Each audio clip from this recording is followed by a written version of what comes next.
Tippy time my damies, Top Cat here and welcome back to the channel. If you thought Ark was getting all the love this season, you'd be dead wrong. This Void Hunter is nuttier than Amber Turd, it's classic, just a lot more of it. This is in large part to our new aspect on the prowl. When entering invisibility, this is going to mark a nearby combatant as a priority target for both yourself and your allies. When we defeat this target, it's going to create a weakening cloud of smoke that can make both you and your allies invisible when passing through it. This adds a new versatility of stealth to your entire fire team. The target is going to stay marked for 10 seconds, giving us ample time to locate and destroy it. And these toxic fart clouds will stick around for a further 10 seconds, so we can pinch our nose and dive right in to go invisible again. When priority targets are defeated, both you and your allies are going to gain increased weapon reload speed, stability, and we're going to be granted grenade energy, melee energy, and class ability energy. It's not a huge chunk, it feels like about 15%, but that's pretty good considering it's feeding all those abilities.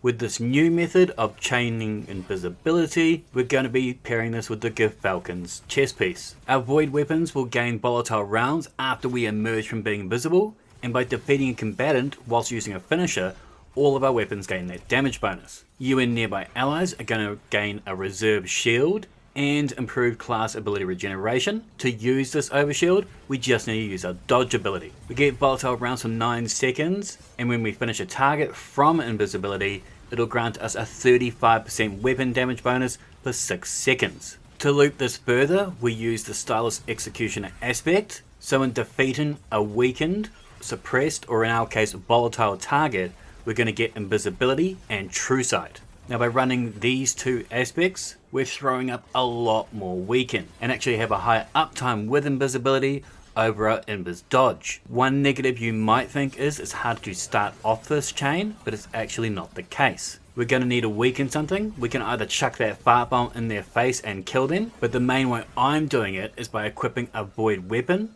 and in the artifact we have volatile marksman. Our rapid void weapon precision hits and rapid void weapon final blows are going to grant us volatile rounds.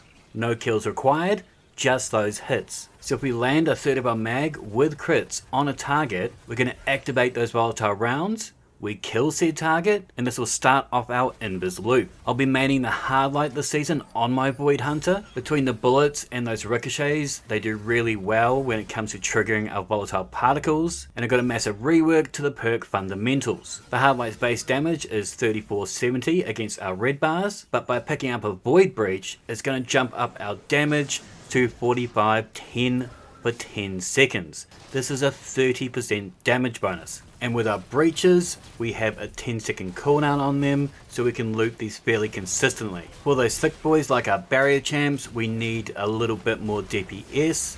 I'm using the LMG, the Retrofit Escapade. It's got Force Times and Charm on it, so even if I can't start off with invisibility, Volatile Marksman will allow me to make volatile rounds, and Target Lock will allow me to drop him even whilst 24 under. There is also 2 other void perks in the artifact. We're going to want Maligned Harvest. When rapidly applying volatile, it's going to cause our next instance of void weapon damage to create a weakening burst. And with Void Flux, when defeating weakened targets with a void weapon, it's going to apply a volatile cloud to nearby targets. This is kind of similar to that controlled demolition that the Titans have. All said and done, this is a traditional Gyrfalcon's build, but with that on the prowl aspect and the artifact, it's going to dial up all our volatile whilst throwing our weaken across the battlefield. And with that fundamentals change on our hard light, our weapon damage is chucked right the F up. Now in order to give us a steady stream of void breaches to make the hard light amazeballs, we're going to be running Echo of Harvest. When defeating a weakened target, we're going to create an orb of power and a void breach. With Echo of Cessation, our finisher final blows is going to create a void explosion that causes nearby targets to become volatile. We're going to be looping in a lot of finishes with this kit. This is going to give us overshields and increased weapon damage thanks to Gyrfalcons.